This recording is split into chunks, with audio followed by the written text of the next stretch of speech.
السلام علیکم ورحمۃ اللہ۔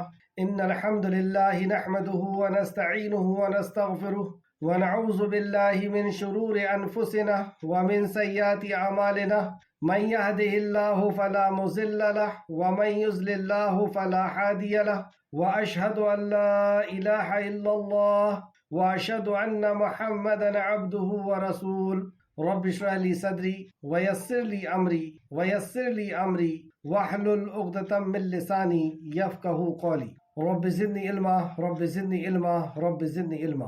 ہر قسم کی تعریف اور شکر اللہ سبحانہ و تعالیٰ کے لیے لائق اور زیبا ہے، جو ساری کائنات کا ایک و تنہا خالق مالک مربی اور منتظم ہے۔ درود و سلام ہو انبیاء اکرام پر، خصوصاً نبی مکرم رحمت للعالمین امام الانبیاء محمد صلی اللہ علیہ وسلم پر، جن کے ذریعے سے ہم نے اللہ رب العزت کی معرفت حاصل۔ اللہم صلی علی محمد وعلی آل محمد کما صلیت علی ابراہیم وعلی آل ابراہیم انکا حمید مجید۔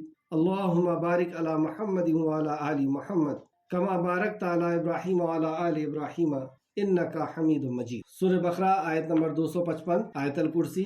لفظی ترجمہ نکالیں، اپنا پارہ نکال لیجئے، لفظی ترجمے پہ غور کرتے ہیں۔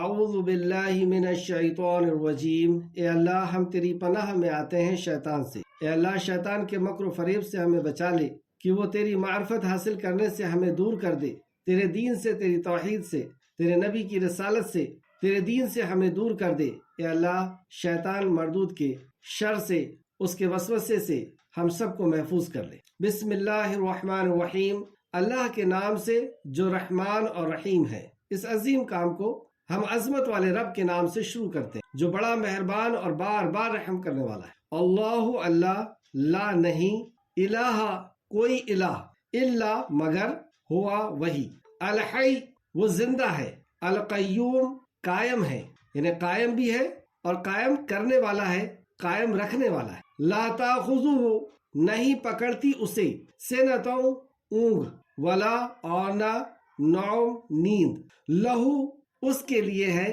ما جو کچھ، فی السماواتی آسمانوں میں ہے، وما اور جو کچھ، فی الارض زمین میں ہے۔ من کون ہے، ذا الذی وہ جو، یشفع سفارش کرے، عندہ اس کے پاس، الا مگر، باذنہ اس کے اذن سے، یعلم وہ جانتا ہے، ما جو، بینا درمیان ہے، بیچ میں ہے، ایدیہم ان کے ہاتھوں کے، وما اور جو، خلفہم ان کے پیچھے ہے، ولا اور نہیں، یحیطون وہ احاطہ کر سکتے، وہ گھیر سکتے، بشیء کسی چیز کا، من علم ہی اس کے علم میں سے، الا مگر، بما جو، شاء وہ چاہے، وسع گھیرے ہوئے ہے، کرسیہ اس کی کرسی نے، سماواتی آسمانوں، والارض اور زمین کو، ولا اور نہیں، یعودہ تھکاتی اسے، حفظہما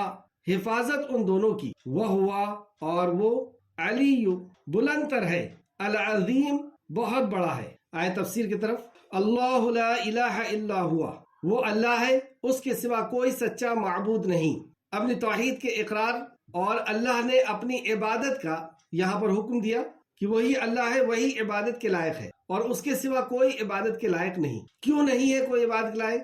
کیونکہ وہ الحی القیوم، یعنی اللہ سبحانہ وتعالیٰ نے اپنی معرفت جب کرانا شروع کیا اس آیت مبارکہ میں، تو سب سے پہلے اپنی ذات کے تعلق سے بتایا، اپنی صفت کے تعلق سے بتایا، اور وہ صفت جو اسم اعظم ہے، جس کے ذریعے سے بندہ اللہ رب العزت سے مانگتا ہے تو اللہ رب العزت اسے خالی ہاتھ نہیں پہنچاتا، اللہ اس کی ضرور دعا کو قبول کرتا ہے۔ اس اسم اعظم سے اللہ رب العزت نے اپنی معرفت شروع کرائی۔ الحی وہ ہمیشہ سے اور ہمیشہ رہنے والا ہے، زندہ ہے۔ تو جس کے لیے فنا ہے اس کے لیے معبود کا مقام نہیں۔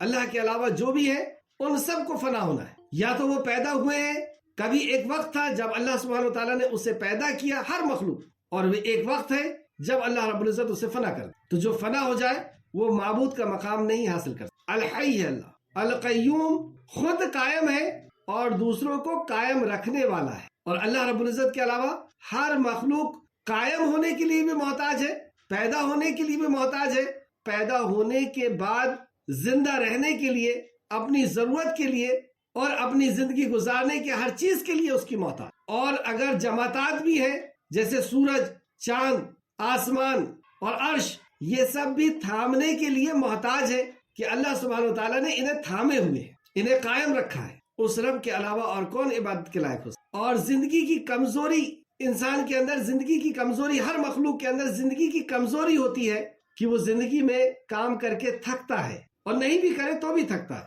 اسے اونگ آتی ہے، اسے نیند آتی ہے، اس کے ریسٹ کی ضرورت ہوتی ہے۔ اللہ رب العزت نے اپنے تعلق سے فرمایا کہ اس عیب سے، یہ عیب ہے، اور اللہ رب العزت ان عیبوں سے بھی پاک ہے۔ لا تاخذہ سنۃ ولا نوم، اسے اونگ آتی ہے نہ اسے نیند آتی، سبحان اللہ۔ اور یہ کائنات ہزاروں سالوں سے چل رہی ہے، ساری مخلوق اپنی ضرورتوں کو پورا کر رہی ہے، یعنی ان کی ضرورتوں کو پورا کیا جا رہا ہے۔ بڑی بڑی گیلیکسیاں چل رہی ہیں اپنے مدار پر، اپنے روٹ پر۔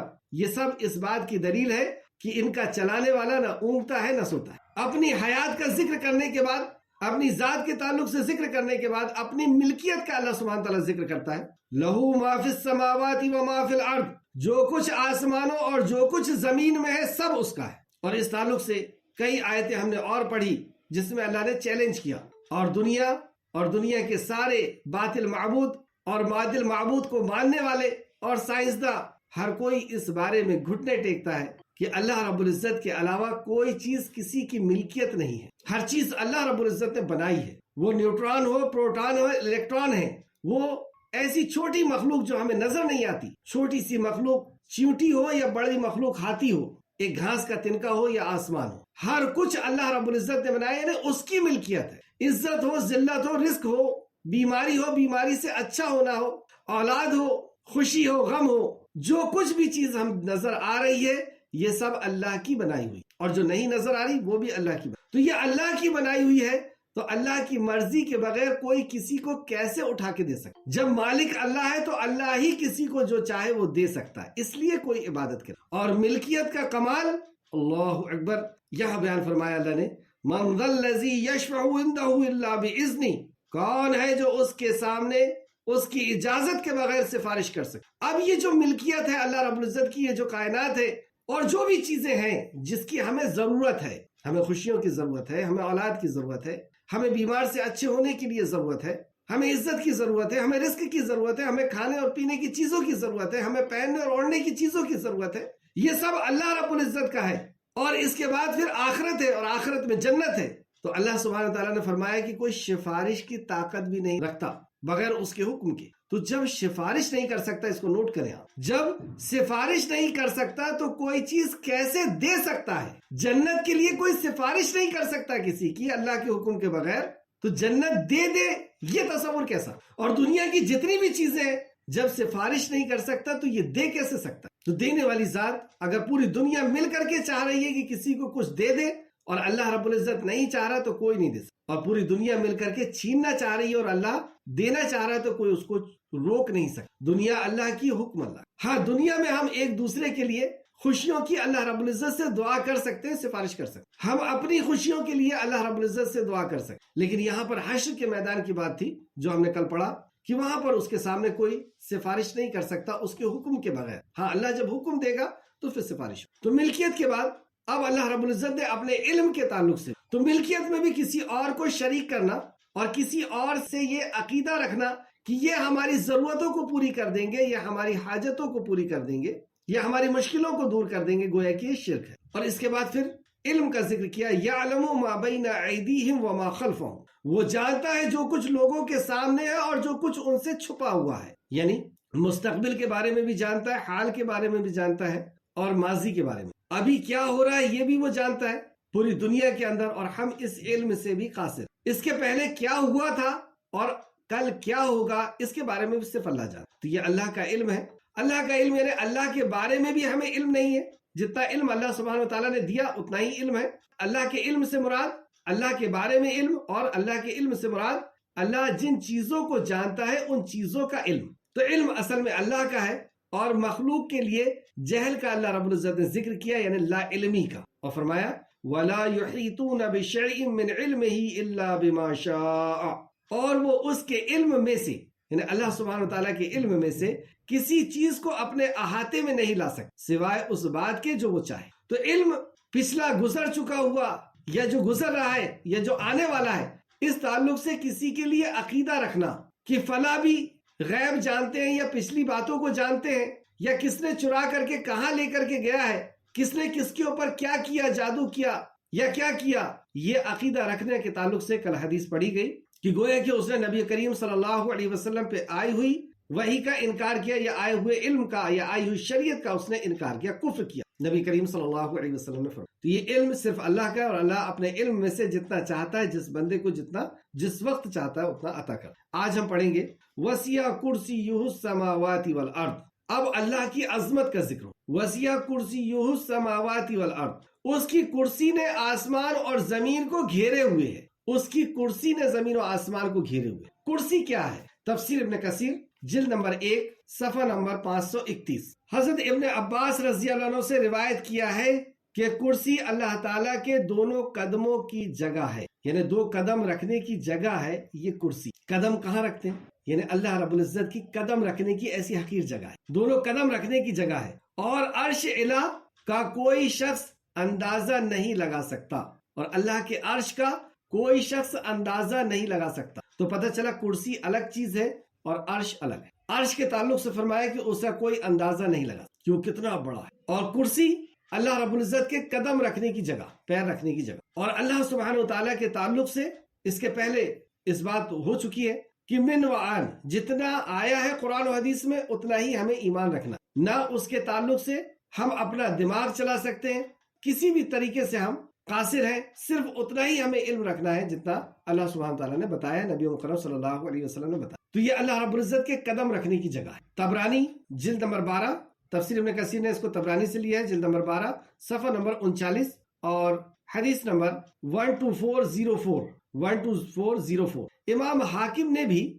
مستدرک میں حضرت ابن عباس سے اسی طرح موقوفاً یہ روایت کیا ہے، اور اس کے بارے میں لکھا ہے کہ صحیح اور شیخین کے شرط کے مطابق ہے۔ مطلب یہ بات صحیح ہے اور شیخین کے شرط کے مطابق ہے، یعنی امام بخاری اور مسلم کے شرط کے مطابق ہے، مگر شیخین نے اسے بیان نہیں کیا۔ حاکم حدیث نمبر 3116۔ امام زہاق نے حضرت ابن عباس سے روایت کیا ہے کہ اگر 7 آسمانوں اور 7 زمین کو پھیلا کر آپس میں ملا دیا جائے، اللہ اکبر، وسعت کا تو خیر پتہ ہی نہیں ہے، اور وہ وسعت کو، اس کی لمبائی اور چوڑائی کو آپس میں ملا دیا جائے 7 آسمان، یعنی اسپیس میں جگہ کتنی ہے اس کے بارے میں آپ غور کریں۔ ابھی تو اسپیس کے بارے میں ہمارا سائنس جو ہے وہ گھٹنے ٹیک چکا ہے، اس کے کیلکولیٹر نے جواب دے چکا ہے، ان کے کمپیوٹر نے جواب دے چکا ہے کہ ہم لائٹ کی اسپیڈ کو بھی اگر کاؤنٹ کرتے ہیں تو اس کو بھی نہیں کر پاتے۔ اس کی لمبائی اور چوڑائی کو ناپنے کے لیے لائٹ کی اسپیڈ بھی ہمارے لیے فیل ہے، اور اس آسمان کی کتنی وسعت ہے اس کو تو ابھی تک کوئی پتہ نہیں لگا سکتا کتنا لمبا اور چوڑا ہے، اور ان 7 آسمان کو ایک کے بعد ایک دوسرے سے ملا دیا۔ یہ فرما پھر سے حدیث سنیں۔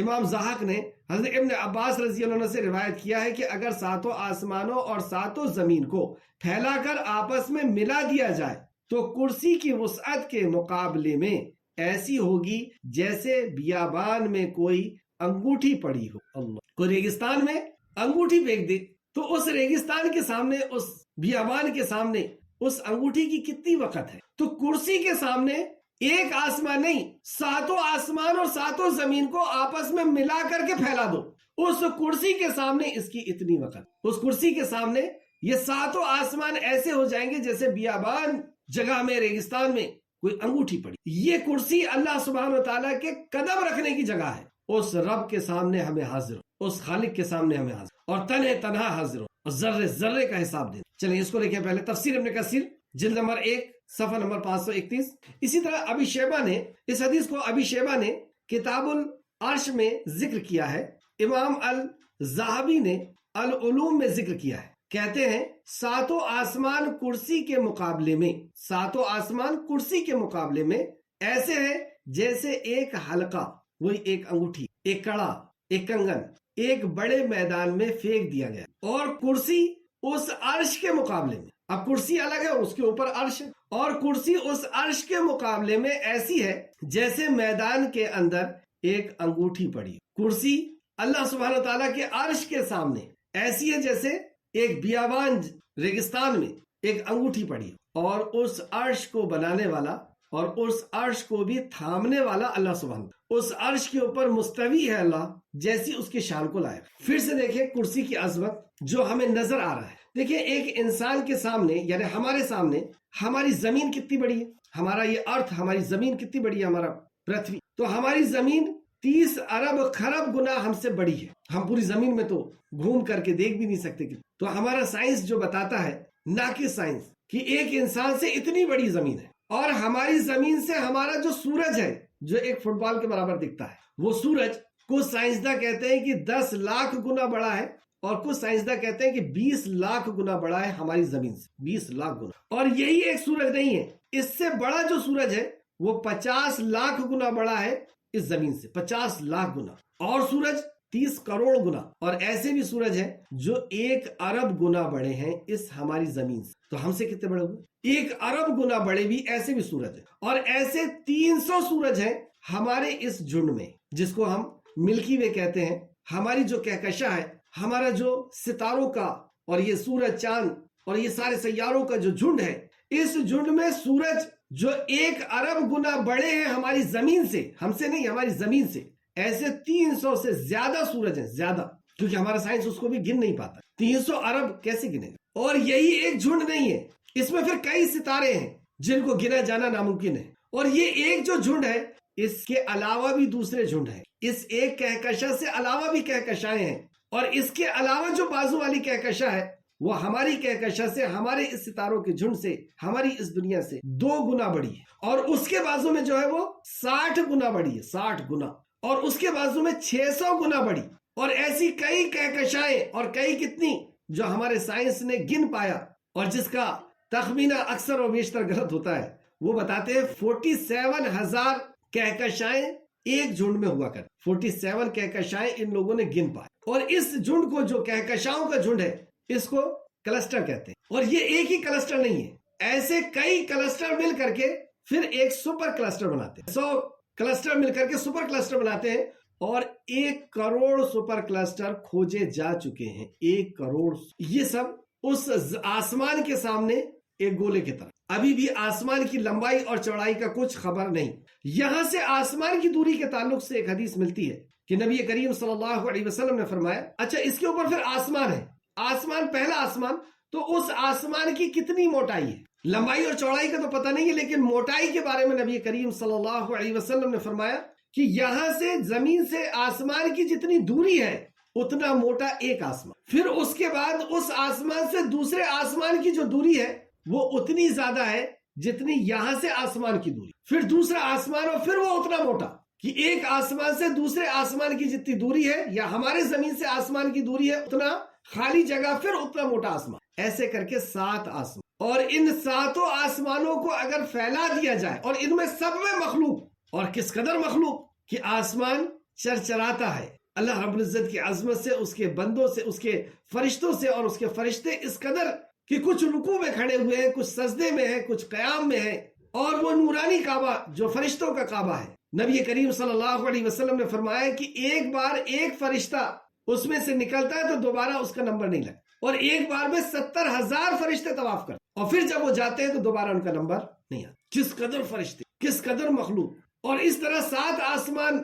اور ابن عباس رضی اللہ عنہ فرماتے ہیں کہ 7 آسمان کو بچھا دو ایک کے بعد ایک، اور زمینوں کو بھی بچھا دو، تو وہ اللہ رب العزت کی کرسی کے سامنے ایسے ہیں جیسے ایک بہت بڑا میدان ہو، بیابان جگہ ہو، اور اس میں انگوٹھی پھینک دیا، اس میں ایک کڑا پھینک دیا جائے، ایک چھلا پھینک، اور وہ کرسی، اس کرسی کو اللہ نے تھامے ہوئے ہے، اللہ اکبر، اور وہ کرسی اللہ رب العزت کے قدم رکھنے کی جگہ، پیر رکھنے، اور اس کرسی کے اوپر جو بہت بڑی مخلوق جو عرش ہے، وہ عرش کے سامنے کرسی کی وسعت ایسی جیسے کہ کوئی ریگستان میں کڑا ہو، اس کرسی کے سامنے، کرسی اللہ کے عرش کے سامنے اتنی چھوٹی ہے، اور عرش پر اللہ سبحانہ وتعالی مستوی ہے جیسی اس کی شان کو لائق۔ ایک حدیث اور ابن عباس رضی اللہ عنہ سے روایت کیا ہے کہ اگر 7 آسمان اور 7 زمین کو پھیلا کر آپس میں ملا دیا جائے تو کرسی کی وسعت کے مقابلے میں یہ ایسی ہوگی جیسے بیابان میں کوئی انگوٹھی پڑی۔ یہ میں نے بتا دیا تھا آپ کو پہلے۔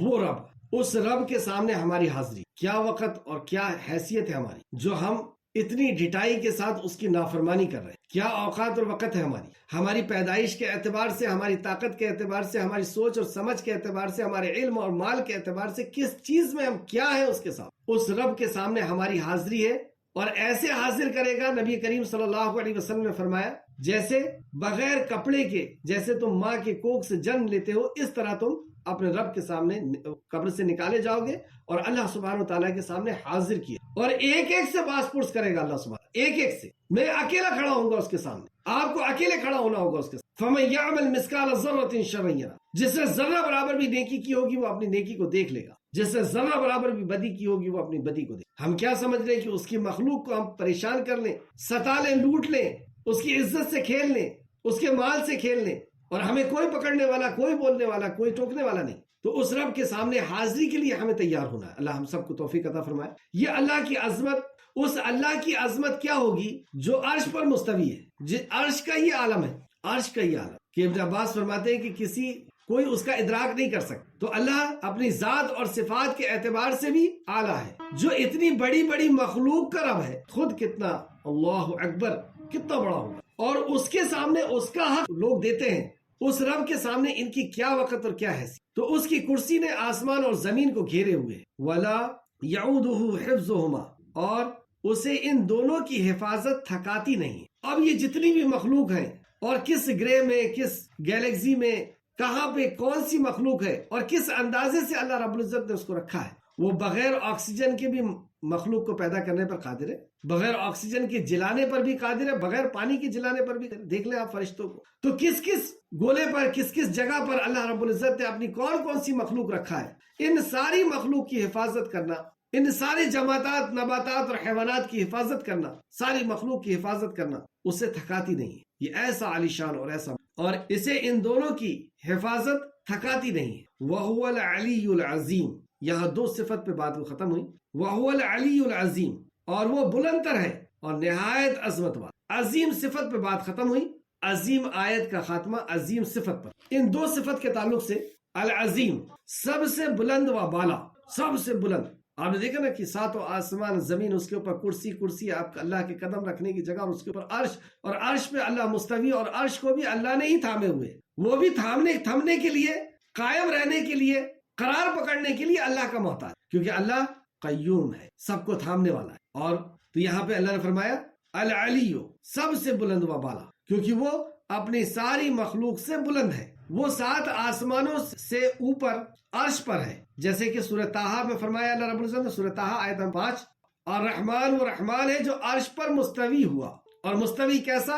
جو صحابہ کا منہج ہے، جو صحابہ کا ایمان ہے، اور جو نبی مکرم نے فرمایا کہ عرش پر کیسا مستوی ہے یہ ہم نہیں جانتے. جیسی اس کی شان کو لائق ہے ویسا وہ مستوی، بلند ہے. اچھا، یہاں پہ ایک چیز اور، الرحمن علی العرش استوى، رحمان عرش پہ مستوی ہوا. یہاں پہ رحم کی صفت لائی اللہ. علماء یہ فرماتے ہیں کہ اس کی رحمت نے ساری مخلوق کو ڈھانکی، اور واقعی اس کی رحمت پہ ہی سب جی رہے. کوئی منافق ہے، کوئی کفر کرنے والا ہے، کوئی گنہگار ہے، کوئی کچھ نیکیاں کچھ گناہ کرنے والا ہے ہم جیسے. ہر کسی کی ضرورتوں کو اللہ سبحانہ وتعالیٰ پوری کر، ہر کسی کی حفاظت فرما رہا ہے، ہر کسی کا خیال رکھ رہا ہے. تو وہ رحمان جو عرش پر مستوی ہوا، یعنی اس کی رحمت نے ساری مخلوق کو ڈھانکا. اور اس کی رحمت کا اندازہ، اللہ اکبر، نبی کریم صلی اللہ علیہ وسلم نے فرمایا کہ اللہ رب العزت نے رحم بنایا، اور اس کے 100 حصے، اور ایک حصے کو اس دنیا میں پہنچایا. اور وہی رحم ہے جو انبیاء اپنی امت پر رحم کرتے ہیں، اور رحمت للعالمین بھی اسی میں. اور ساری مائیں اپنے بچوں پہ جو رحم کرتی، اور آپس میں جو ہم لوگ رحم کرتے ہیں ایک دوسرے پر، یہ سارے رحم کو ملا دیا جائے تو وہ 100 میں کا جو 1% ہے، ایک حصہ ہے، اتنا رحم. اور اللہ رب العزت کے پاس وہ 99% رحم. اتنا بڑا رحمان ہے وہ، ہے الرحمن علی العرش. اس کی رحمت نے ساری مخلوق کو ڈھانکا. تو یہ جو صفت ہے العلی، سب سے بلند و بالا، ذات باری تعالیٰ کا یہ نام 8 مقام پر واقع ہوا ہے، 8 مقام پہ قرآن میں آیا ہے. ایک مقام پر اللہ فرماتا ہے سورہ مومن آیت نمبر 12، پس آج فیصلہ صرف اللہ کے ہاتھ میں ہے جو سب سے بلند اور سب سے بڑا ہے. اب یہاں پہ پتہ چلا کہ عرش سے، اللہ کی مخلوق ہے، عرش، آسمان، کرسی، سب اللہ کی مخلوق. اللہ رب العزت ان سب سے بڑا ہے. اللہ اکبر، یہ ہے اللہ. اور اس آیت کا انداز دیکھیں آپ کہ کیا فرمایا اللہ نے، پس آج فیصلہ صرف اللہ کے ہاتھ میں ہے.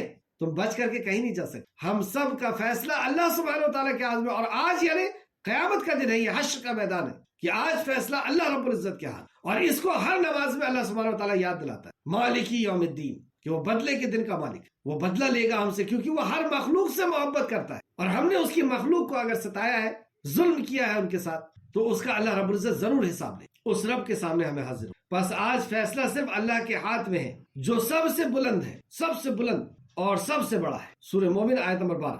لہو ما فی السماوات و ما فی الارض وہو العلی العظیم. سورہ شورى آیت نمبر 4. سورہ شورى آیت نمبر 4. جو کچھ آسمانوں میں ہے اور جو کچھ زمین میں ہے اس کی ملکیت ہے, اور وہ سب سے بلند ہے, سب سے زیادہ عظمت والا ہے, سب سے بلند ہے اور سب سے زیادہ. ایک جگہ یوں فرمایا, ایک جگہ اور سورہ شورى میں ہی آیت نمبر 51 میں اللہ فرماتا ہے, اور کسی انسان کے لیے یہ ممکن نہیں کہ اس سے بات کرے, اور کسی انسان کے لیے یہ ممکن نہیں بات کرے اللہ سے, سوائے اس کے لیے کہ اس پر وحی نازل ہو. یعنی اللہ رب العزت اس سے وحی سے بات کرے, یا کسی اوڑ کے پیچھے, یعنی کسی پردے کے پیچھے سے بات کرے. تو یہاں پہ تینوں کنڈیشن بتائی گئی, ساری مخلوق کے لیے بتا دیا گیا, سارے انسانوں کے لیے بتا دیا گیا کہ یہ کسی کے لائق نہیں کہ اللہ اس سے بات. تو یہ سارے انسان ہیں, وحی کے ذریعے یہ انبیاء ہے کہ وحی کے ذریعے اللہ رب العزت ان سے بات کرتا ہے, فرشتوں کے ذریعے سے, جبرائیل السلام کے ذریعے سے. اور تیسرا کہ اللہ رب العزت کسی آڑ سے, پردے سے اللہ رب العزت بات کرے. جیسے موسیٰ علیہ السلام سے بات ہوئی, اور نبی کریم صلی اللہ علیہ وسلم جب معراج پہ تشریف لے گئے تب اللہ سبحانہ تعالیٰ سے بات. یا کسی اوڑ کے پیچھے, یا کسی رسول کو بھیجے جو اس کی اجازت سے وہ جو چاہے اس کی وحی پہنچا دے. جبرائیل علیہ السلام کو بھیجے کہ وہ اپنی وحی کسی نبی کو پہنچا دے. وہ بے شک سب سے اونچا بڑا حکمت والا ہے. وہی ہے جس کا حکم بلند ہے, جس کی شان بلند ہے. وہی اللہ ہے جس کا حکم بلند ہے اور جس کی شان بلند ہے. دوسری صفت عظیم, بڑی عظمت والا. اس تعلق سے یہاں پہ بتایا گیا سورہ بقرہ آیت نمبر 255 کے اندر, وَلَا يَعُودُهُ حِفْظُهُمَا وَهُوَ الْعَلِيُّ الْعَظِيمُ, اور اس کی حفاظت اس پر بھاری نہیں, وہ بلند اور عظمت والا. دوسری جگہ سورہ واقعہ آیت نمبر 74, پس اے میرے نبی آپ اپنے عظیم رب کی پاکی بیان کریں. یعنی جب اللہ رب العزت کی ایسی معرفت کسی کو ہو جائے, اور یہاں پر یہ جو حکم آ رہا ہے تو یہ حکم آخری دور کا ہے کہ اب اللہ رب العزت کی طرف آپ اپنے آپ کو لگا دیں اور اس کی پاکی بیان کرنے میں لگ جائے. اور اسی طرح ہم نماز کے اندر بھی پڑھتے ہیں سبحان ربی العظیم, یہی وہ عظیم ہے جو اللہ کی صفت ہم رکوع میں جا کر کے بیان کرتے ہیں. سبحان ربی العظیم, رب پاک ہے اور عظمت والا, میرا رب پاک ہے اور ایسی عظمت والا ہے. ترمذی حدیث نمبر 261 262 261 262. سبحان اللہ و بحمدہ سبحان اللہ العظیم, میں اللہ تعالیٰ کی پاکیزگی بیان کرتا ہوں جو بڑا ہے, اور میں اللہ کی پاکیزگی بیان کرتا ہوں اس کی حمد کے ساتھ. کلمے کی فضیلت سبحان اللہ و بحمدہ سبحان اللہ العظیم.